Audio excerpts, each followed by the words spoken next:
ಓಂ ನಮಸ್ತೆ ಅಸ್ತು ಭಗವನ್ ವಿಶ್ವೇಶ್ವರಾಯ ಮಹಾದೇವಾಯ ಅತ್ರಯಂಬಕಾಯ ತ್ರಿಪುರಾಂತಕಾಯ ತ್ರಿಕಾಗ್ನಿಕಾಲಾಯ ಕಾಲಾಗ್ನಿ ರುದ್ರಾಯ ನೀಲಕಂಠಾಯ ಮೃತ್ಯುಂಜಯಾಯ ಸರ್ವೇಶ್ವರಾಯ ಸದಾಶಿವಾಯ ಶ್ರೀಮನ್ಮಹಾದೇವಾಯ ನಮಃ. ಸಮಸ್ತ ತುಳಸಿ ವೀಕ್ಷಕರಿಗೆ ಶಿವಸ್ವಾಮಿ ಗುರುಜಿಯ ಅನಂತ ನಮಸ್ಕಾರಗಳು. ಸ್ನೇಹಿತರೆ, ಸಿಂಹ ರಾಶಿಯವರ ಈ ಒಂದು ಡಿಸೆಂಬರ್ ಮಾಸ ಹೇಗಿರುತ್ತೆ? ಡಿಸೆಂಬರ್ ಮಾಸ ನಿಮಗೆ ಲಾಭವನ್ನು ತರ್ತದ? ಯಾವ ಒಂದು ವಿಚಾರದಲ್ಲಿ ಎಚ್ಚರಿಕೆಯನ್ನು ವಹಿಸ್ಕೋಬೇಕು? ಯಾವ ಕಾರ್ಯಗಳು ಈ ಒಂದು ಮಾಸದಲ್ಲಿ ಜರುಗುತ್ತೆ? ನಿಮಗೆ ರಾಜಯೋಗದ ಪ್ರಾಪ್ತಿ ಇದೆಯಾ? ನೀವು ಯಾವ ಕಾರ್ಯದಲ್ಲಿ ಯಶಸ್ಸನ್ನು ಕಾಣ್ತೀರಿ? ಈ ಒಂದು ಮಾಸ ಖಂಡಿತವಾಗಿ ಮೃಗಶಿರ ಅಂದರೆ ಅರ್ಥಾತ್ ಈ ಮಾರ್ಗಶಿರ ಮಾಸ ಸಿಂಹ ರಾಶಿಯವರಿಗೆ, ಅರ್ಥಾತ್ ಡಿಸೆಂಬರ್ ಮಾಸ ಖಂಡಿತವಾಗಿ ನಿಮಗೆ ವರದಾನವನ್ನು ಕೊಡೋದರಲ್ಲಿ ಎರಡು ಮಾತೇ ಇಲ್ಲ. ಆದರೆ ನೋಡಿ, ಇಲ್ಲಿ ಅಂದರೆ ಡಿಸೆಂಬರ್ ಮಾಸ ಈ ಸಿಂಹರಾಶಿಯವರು ಲಗ್ನದಲ್ಲಿ ನೋಡಿದಾಗ ಫಸ್ಟು ನಾವು ನೋಡ್ತಕ್ಕಂಥದ್ದು ಕೇತು ಲಗ್ನದಲ್ಲಿದ್ದಾನೆ. ನೀವೇನಾದರೂ ಅಹಮ್ಮನ್ನು ಜಾಸ್ತಿ ಮಾಡಿಕೊಂಡಿದ್ದೆ ಆದಲ್ಲಿ ನಿಮ್ಮ ವ್ಯಾಪಾರ ವಹಿವಾಟುಗಳಿಗೆ ಏಟು ಬೀಳ್ತದೆ. ದಾಂಪತ್ಯದಲ್ಲಿ ಸಮಸ್ಯೆ ಖಂಡಿತವಾಗಿ ಬರ್ತದೆ. ನಿಮ್ಮ ಸಂಗಾತಿ ನಿಮ್ಮ ಮೇಲೆ ಸಮಸ್ಯೆಗಳನ್ನು ಮಾಡ್ತಕ್ಕಂಥದ್ದು ಕಟ್ಟಿಟ್ಟ ಬುತ್ತಿ ಆಗ್ತದೆ. ಇದನ್ನು ತಿಳ್ಕೋಬೇಕು ಸರ್. ಇಲ್ಲಿ ಜೊತೆಗೆ ನಿಮ್ಮ ಸಂಗಾತಿ ನಿಮ್ಮ ಮೇಲೆ ತಿರುಗಿ ಬೀಳ್ಬೋದು, ಅಥವಾ ನಿಮ್ಮ ಮೇಲೆ ಕೇಸ್ ಹಾಕ್ಬೋದು, ಅಥವಾ ಬಿಸ್ನೆಸ್ಸಲ್ಲಿ ಸಮಸ್ಯೆಗಳು ಬರಬಹುದು. ಯಾಕೆ? ನೀವು ಒಂದು ವಿಚಾರವಾಗಿ ಒಂದೇ ಒಂದು ಬದಲಾವಣೆ ನಿಮ್ಮ ಇಡೀ ಸಾಮ್ರಾಜ್ಯವನ್ನು ಸುಖವಾಗಿಟ್ಟು ಬಿಡುತ್ತೆ. ನೀವೇನಾದರೂ ಜಾಸ್ತಿ ಅಹಂ ಮಾಡಿ ನಮ್ಮಿಂದಲೇ ಅದು ಹಾಗೆ ನಾನಿಲ್ದಲೇ ಯಾವುದೇ ಕೆಲಸಗಳಿಲ್ಲ, ಇವೆಲ್ಲ ವಿಚಾರಗಳು ಸಿಂಹರಾಶಿಯವರಿಗೆ ಹಿನ್ನಡೆಯನ್ನು ತರ್ತದೆ. ಸಿಂಹರಾಶಿಯವ್ರಿಗೆ ಗ್ರಹ ಸ್ಥಿತಿಯನ್ನು ನೋಡಿದಾಗ ಸೂರ್ಯ ಸ್ಥಿತವಾಗಿರ್ತಕ್ಕಂಥದ್ದು ಚತುರ್ಥ ಭಾವದಲ್ಲಿ ಲಾಭಾಧಿಪತಿಯೊಟ್ಟಿಗಿದ್ದಾನೆ, ಶುಕ್ರ ಜೊತೆಲಿದ್ದಾನೆ, ಕುಜನ ಜೊತೆಲಿರ್ತಕ್ಕಂಥದ್ದು ಇರುತ್ತೆ. 7ನೇ ತಾರೀಕು ಕುಜ ಬದಲಾವಣೆಯನ್ನು ತಗೊಳ್ಳುತ್ತೆ, ಧನುರಾಶಿಗೆ ಪ್ರವೇಶವನ್ನು ಮಾಡುತ್ತೆ. ಅದೇ 16ನೇ ತಾರೀಕು ಸೂರ್ಯ ಮತ್ತೆ ಧನುರಾಶಿ ಪ್ರವೇಶವನ್ನು ಮಾಡ್ತದೆ. ಗುರು ವಕ್ರನಾಗಿ 11ರ ಸ್ಥಾನದಲ್ಲಿದ್ದಾನೆ, ಶನಿ ಅಷ್ಟಮ ಸ್ಥಾನದಲ್ಲಿ ವಕ್ರತ್ಯಾಗವನ್ನು ಮಾಡಿದ್ದಾನೆ. ಹಾಗೆ ರಾಹು ಸಪ್ತಮ ಸ್ಥಾನದಲ್ಲಿದ್ದಾನೆ, ಕೇತು ಲಗ್ನದಲ್ಲಿ. ನೋಡ್ಕೋಬೇಕಾಗ್ತದೆ. ಈಗ ಅವಕಾಶಗಳು ಸಿಂಹರಾಶಿಯವರಿಗೆ ನಿಮ್ಮ ಜೀವನವನ್ನು ಬದಲಾವಣೆ ಮಾಡಲಿಕ್ಕೋಸ್ಕರ ಗುರು ಉಚ್ಚನಾಗಿ ನಂತರದಲ್ಲಿ ಈಗ ಮಿಥುನ ರಾಶಿ ಪ್ರವೇಶವನ್ನು ಮಾಡಿದ್ದಾನೆ. ವಕ್ರನಾದರೂ ಗುರುವಿನ ಬಲ ಲಭ್ಯತೆ ಇರ್ತದೆ, ಬಟ್ ಮಂದಗತಿ ಆಗ್ತದೆ. ನೋಡಿ, 5, 8ರ ಅಧಿಪತಿ ಗುರು ಸಿಂಹರಾಶಿಗೆ ಮಾರಕಾಧಿಪತಿ, ಮಾರಕ ಸ್ಥಾನದಲ್ಲೇ ವಕ್ರನಾಗಿದ್ದಾನೆ. ಇದು ಒಂದು ರೀತಿಯಾಗಿ ಶುಭ ಅಶುಭಗಳನ್ನು ಕೊಡ್ತದೆ. ಯಾವುದ್ರಲ್ಲಾದರೂ ಒಂದು ಮಾರಕವನ್ನು ಮಾಡುತ್ತೆ. ಪ್ರೀತಿಯಲ್ಲಿ ಮೋಸವಾಗ್ಬೋದು, ಅಥವಾ ಬರೋದ್ರಲ್ಲಿ ಸಮಸ್ಯೆ ಮಾಡ್ಬೋದು, ಅಥವಾ ನಿಮಗೆ ಆ ಪುತ್ರ ಸಂತಾನದಲ್ಲಿ ಸಮಸ್ಯೆಯನ್ನು ಮಾಡ್ಬೋದು. ಇವೆಲ್ಲ ಸ್ನೇಹಿತರಿಂದ ಮೋಸ ಹೋಗಬಹುದು. ಇವೆಲ್ಲ ಆಘಾತಗಳನ್ನು ತರೋದು ಮಾರಕ ಸ್ಥಾನ. ಪ್ರೀತಿಯ ವಿಚಾರದಲ್ಲಿ ಮೋಸ ಹೋಗ್ತಕ್ಕಂಥದ್ದು ಬರ್ಬೋದು. ಬಟ್ ಗುಡ್ ಆ್ಯಂಡ್ ಬ್ಯಾಡ್ ಎರಡೂ ಇದೆ. ಸಿಂಹರಾಶಿಯವರು ಇಲ್ಲಿ ಭಾಳ ವಿಶೇಷವಾಗಿರ್ತಕ್ಕಂಥದ್ದು, ನಿಮ್ಮ ರಾಶಿ ಅಧಿಪತಿ ಚತುರ್ಥ ಭಾವದಲ್ಲಿರೋದ್ರಿಂದ ಒಂದು ರೀತಿಯಾಗಿ ಕೇಂದ್ರ ಗತನ ಆಗಿರೋದ್ರಿಂದ ಚತುರ್ಥ ಭಾವ ಸುಖವನ್ನು ಅಪೇಕ್ಷೆಯನ್ನು ಮಾಡ್ತಕ್ಕಂಥದ್ದು ಇರ್ತದೆ. ಭಾಳ ಸುಖವನ್ನು ಅಪೇಕ್ಷೆಯನ್ನು ಮಾಡ್ತೀರಿ, ಒಳ್ಳೆ ಭೃಷ್ಟಾನ್ನ ಭೋಜನವನ್ನು ಸವಿತೀರಿ. ತಿಂಗಳು ಮನೆ, ಆಸ್ತಿ, ಈ ವಿಚಾರದಲ್ಲಿ, ವಾಹನಾದಿಗಳ ವಿಚಾರದಲ್ಲಿ ಸ್ವಲ್ಪ ಒಲವನ್ನು ಜಾಸ್ತಿ ತೋರಿಸ್ತೀರಿ.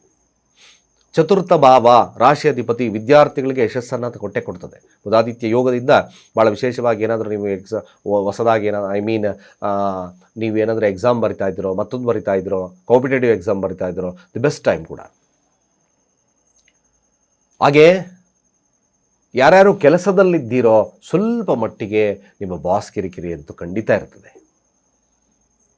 ಸ್ವಲ್ಪ ಕಿರಿಕಿರಿ ಕೆಲಸದಲ್ಲಿ, ಒಂದು ರೀತಿಯಾಗಿ ಭಯದ ವಾತಾವರಣ ಕೂಡ ಇರ್ತದೆ. ಯಾರು ಏನು ಅಂತಾರಪ್ಪೋ ಅಂತಕ್ಕಂಥ ಮನೋಭಾವತೆ ಇರುತ್ತೆ. ನೋಡಿ, ಸಪ್ತಮ ಸ್ಥಾನ ರಾಹು ಇದ್ದಾನೆ, ಸಪ್ತಮ ಸ್ಥಾನದ ಫಲಗಳನ್ನು ಕೂಡ ಸಹಿತವಾಗಿ ಶನಿ ಕೊಡುತ್ತೆ. 6ರ ಅಧಿಪತಿ ಆಗಿರತಕ್ಕಂಥದ್ದು ಅಷ್ಟಮ ಸ್ಥಾನದಲ್ಲಿ ವಕ್ರತ್ಯಾಗವನ್ನು ಮಾಡೋದ್ರಿಂದ ಸ್ವಲ್ಪ ಡೇಂಜರಸ್. ಆರೋಗ್ಯದ ಬಗ್ಗೆ ಎಚ್ಚರಿಕೆಯನ್ನು ವಹಿಸ್ಕೋಬೇಕಾಗುತ್ತೆ. ಶತ್ರುಬಾಧೆ ಇರತಕ್ಕಂಥ ಸಮಸ್ಯೆಗಳಾಗುತ್ತೆ. ಇಲ್ಲಿ ಶಿವನ ಆರಾಧನೆ, ಅಂಗವಿಕಲರಿಗೆ ನಿಮ್ಮ ಕೈಲಾದ ಸಹಾಯ, ಶಿವನ ಆರಾಧನೆ ಮಾಡ್ತಕ್ಕಂಥದ್ದು. ಅಲ್ಲಿ ಶಿವನ ಆರಾಧನೆ ಮಾಡಬೇಕಾದ್ರೆ ದೇವಸ್ಥಾನದಲ್ಲಿ ಎಳ್ಳಿನ ಒಬ್ಬಟ್ಟು, ಎಳ್ಳಿನಿಂದ ಮಾಡಿರ್ತಕ್ಕಂಥ ಪದಾರ್ಥಗಳನ್ನು ಹಂಚತಕ್ಕಂಥದ್ದು ಭಾಳ ಮುಖ್ಯವಾಗ್ತದೆ. ಇಲ್ಲಾಂದರೆ ಸಮಸ್ಯೆ ಖಂಡಿತವಾಗಿ ಉಲ್ಬಣವಾಗ್ತಕ್ಕಂಥದ್ದು ಇರ್ತದೆ. ಯಾರ್ಯಾರು ಸಿಂಹರಾಶಿಯಲ್ಲಿದ್ದೀರೋ ಈ ತಿಂಗಳು ನೋಡಿ, ಸಂತಾನದ ಭಾಗ್ಯ ಇರತಕ್ಕಂಥ ಸಮಯವಾದ್ದರಿಂದ ಸ್ವಲ್ಪ ಅದಕ್ಕೆ ಸದುಪಯೋಗ ಮಾಡ್ಕೊಳ್ತಕ್ಕಂಥದ್ದು ಭಾಳ ಮುಖ್ಯವಾಗ್ತದೆ. ಜಾತಕಗಳನ್ನು ಪರಿಶೀಲನೆ ಮಾಡಿಸ್ಕೊಳ್ಳಿ, ಖಂಡಿತ ಶುಭವಾಗ್ತದೆ. ಬಟ್ ಇನ್ನೊಂದು ವಿಶೇಷವಾಗಿ ನಾವು ಸಿಂಹರಾಶಿಯವ್ರು ನೋಡೋದಾದರೆ, ಏನಾದರೂ ನಿಮಗೆ ಪರಸ್ತ್ರೀ ಪರಪುರುಷ ವ್ಯಾಮೋಹಗಳಿದ್ದಾಗ ಸ್ವಲ್ಪ ಸಮಸ್ಯೆದಾಯಕವಾಗ್ತದೆ. ಅದರಿಂದ ಅವಮಾನಗಳು ಖಂಡಿತವಾಗಿ ಕಟ್ಟಿಟ್ಟ ಬುತ್ತಿಯಾಗುತ್ತೆ. ನಿಗೂಢ ಕಾರ್ಯಗಳಲ್ಲಿ ನಿಮಗೆ ಅಶ್ರೇಯಸ್ಸು ಅಂದರೆ ಅಶುಭತೆ ಜಾಸ್ತಿ ಇರ್ತದೆ. ನಿಮ್ಮ ಮನೋಕಾಮನೆಗಳಿಗೋಸ್ಕರ ಬೇರೆಯವ್ರನ್ನ ಉಪಯೋಗಿಸ್ಕೊಂಡಿದ್ದೇ ಆದಲ್ಲಿ ಸ್ವಲ್ಪ ಸಮಸ್ಯೆದಾಯಕವಾಗಿರ್ತಕ್ಕಂಥದ್ದು. ಯಾರನ್ನು ಉಪಯೋಗಿಸ್ಕೊಳ್ತಾರೋ ಅವರು ನಿಮಗೆ ಉಲ್ಟಾ ಆಗ್ತಕ್ಕಂಥದ್ದು ಇರ್ತದೆ. ಸ್ವಲ್ಪ ಜಾಗರೂಕತೆಯನ್ನು ನೋಡಿಕೊಳ್ಳಿ. ಸಪ್ತಮ ಸ್ಥಾನದಲ್ಲಿ ರಾಹು ಇದ್ದಾನೆ. ಸಪ್ತಮ ಸ್ಥಾನ ರಾಹು ಯಾವಾಗ ಬೇಕಾದರೂ ಚೇಂಜಸ್ ಆಗ್ಬೋದು. ಅಷ್ಟಮ ಸ್ಥಾನದ ಫಲಗಳನ್ನು ರಾಹು ಕೊಡ್ತದೆ. ಯಾಕೆಂದರೆ ಅರ್ಥಾತ್ ಶನಿ ಅಷ್ಟಮ ಸ್ಥಾನದಲ್ಲಿರೋದ್ರಿಂದ ಬಿ ಕೇರ್ಫುಲ್. ನೀವೇನಾದರೂ ಆ ಥರದ ಸಂಬಂಧಗಳು ನಿಮಗೆ ಸಮಸ್ಯೆಯನ್ನು ಕೊಡ್ತದೆ.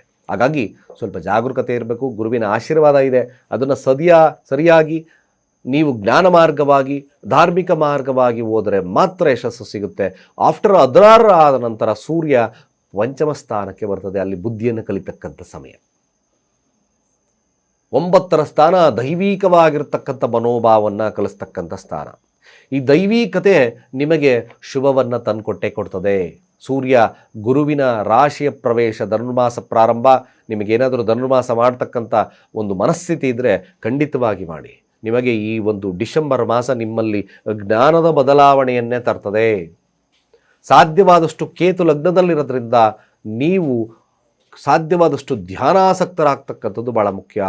ಧಾರ್ಮಿಕತೆಗೆ ಹೆಚ್ಚಿನ ಒಲವನ್ನು ಕೊಡ್ತಕ್ಕಂಥದ್ದು ಮುಖ್ಯ. ಕೆಲವೊಂದು ಬಾರಿ ಏನಾಗ್ತದೆ, ನಿಮಗೆ ಧಾರ್ಮಿಕತೆಯ ಒಲವೇ ಒಟ್ಟೋಗ್ತದೆ, ಡಾಂಬಿಕವಾಗಿ ಮಾಡ್ತಕ್ಕಂಥದ್ದು ಇರ್ತದೆ. ಸುಮ್ಮನೆ ಏನೋ ಮಾಡಬೇಕು ಅಂತಕ್ಕಂಥದ್ದು. ಮತ್ತು ರಾಜನ ತತ್ವವಾಗಿರೋದ್ರಿಂದ ನಿಮಗೆ ಎಷ್ಟು ನೀವು ಧಾರ್ಮಿಕತೆಯಲ್ಲಿ ಇನ್ವಾಲ್ವ್ಮೆಂಟ್ ಇರ್ತೀರೋ ಖಂಡಿತವಾಗಿ ನಿಮಗೆ ಶುಭವಾಗ್ತದೆ. ಸಿಂಹರಾಶಿಯಲ್ಲಿರ್ತಕ್ಕಂಥವ್ರು ಇವೆಲ್ಲ ಕೂಡ ನಿಮಗೆ ಡಿಸೆಂಬರ್ ತಿಂಗಳ ಮಾಸದ ಭವಿಷ್ಯದಲ್ಲಿ ಲಭ್ಯ ಆಗ್ತದೆ. ಜಾತಕದಲ್ಲಿ ವೈಯಕ್ತಿಕವಾಗಿ ನೋಡಬೇಕು ಅಂದರೆ ಯಾವ ದಶಾ ಭುಕ್ತಿಗಳು ನಡೀತಾ ಇದೆಯೋ ಅದರ ಫಲಗಳು ಹೆಚ್ಚಿನದಾಗಿ ಬರೋದರ ಜೊತೆ ಈ ಒಂದು ತಿಂಗಳ ಒಂದು ಪಕ್ಷಿ ನೋಟದ ನಿಮಗೆ ಲಭ್ಯವಾಗ್ತದೆ. ಇಲ್ಲಿ ವಿಶೇಷವಾಗಿರ್ತಕ್ಕಂಥ ನೀವು ಮಾಡ್ತಕ್ಕಂಥದ್ದು ದುರ್ಗಾರಾಧನೆಯ ಜೊತೆ ಶಿವನ ಆರಾಧನೆ ಬಹಳ ಮುಖ್ಯವಾಗಿ ಮಾಡಿ. ಶಿವನ ದೇವಸ್ಥಾನ ಭೇಟಿ ಮಾಡ್ತಕ್ಕಂಥದ್ದು ಸೋಮವಾರಗಳಂದು ಅಥವಾ ಶನಿಯ ದೇವಸ್ಥಾನವನ್ನು ಭೇಟಿ ಮಾಡಿ ಅಲ್ಲಿ ನಿಮಗೆ ಎಳ್ಳೆಣ್ಣೆ ಅಭಿಷೇಕವನ್ನು ಮಾಡಿಸಿ ತದನಂತರ ಶಿವನ ದೇವಸ್ಥಾನವನ್ನು ಭೇಟಿ ಮಾಡಿ ಮನೆಗೆ ಹೋಗ್ತಕ್ಕಂಥ ಕೆಲಸವನ್ನು ಮಾಡಿ. ಇದು ನಿಮಗೆ ಸಂಕಷ್ಟಗಳನ್ನು ಪಾರು ಮಾಡ್ತದೆ. ಕಾರ್ಮಿಕ ವರ್ಗದವರನ್ನು ಸರಿಯಾಗಿ ನೋಡ್ಕೋಬೇಕಾಗಿರ್ತಕ್ಕಂಥ ನೀವೊಂದು ಬಾಸ್ ಸಂಸ್ಥೆಯಲ್ಲಿದ್ದೀರಿ, ಕಾರ್ಮಿಕರ ವರ್ಗದವರ ಜೊತೆ ಸರಿಯಾಗಿ ಬಾಂಧವ್ಯವನ್ನು ಇಟ್ಕೊಳ್ಳಿ. ಇಲ್ಲಾಂದರೆ ಕಾರ್ಮಿಕರೇ ನಿಮಗೆ ಶತ್ರುಗಳಾಗ್ಬೋದು. ಸ್ವಲ್ಪ ಜಾಗರೂಕತೆಯನ್ನು ಬೆಳೆಸ್ಕೋಬೇಕು.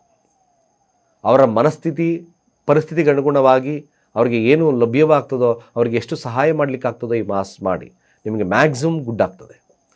ಸಿಂಹರಾಶಿಯವರು ಯಾವುದೇ ಕಾರಣಕ್ಕೂ ಶತ್ರುವಿನ ಕಾಟಗಳು ಜಾಸ್ತಿ ಆಗೋದ್ರಿಂದ ಈ ರೀತಿಯಾದಂಥ ಕಾರ್ಮಿಕರ ಒಲವನ್ನು ತಾವು ಬೆಳೆಸ್ಕೊಳ್ಳೋದ್ರಿಂದ ಖಂಡಿತವಾಗಿ ನಿಮಗೆ ಶುಭದಾಯಕ ಲಾಭದಾಯಕವಾಗಿ ಪರಿಣಾಮವಾಗ್ತದೆ. ಗುರುವಿನ ಅನುಗ್ರಹ ಇದೆ. ಸಾಧ್ಯವಾದರೆ ಒಂದು ಸಾರಿ ರಾಯರ ಸನ್ನಿಧಾನವನ್ನು ಭೇಟಿ ಮಾಡಿ ಬನ್ನಿ, ಖಂಡಿತವಾಗಿ ಶುಭವಾಗ್ತದೆ. ಹೆಚ್ಚಿನ ಮಾಹಿತಿಗೋಸ್ಕರ ನಮ್ಮ ಕೆಳಗಿನ ನಂಬರ್ಗೆ ಡಯಲ್ ಮಾಡಿ ನಿಮ್ಮ ಜಾತಕದ ಪರಿಶೀಲನೆ ಜೊತೆ ಉತ್ತಮವಾಗಿರ್ತಕ್ಕಂಥ ಇನ್ಫಾರ್ಮೇಷನ್ ಕೊಡ್ತೀನಿ ಅಂತ ಹೇಳ್ತಾ, ಸರ್ವೇ ಜನ ಸುಖಿನೋ ಭವಂತು.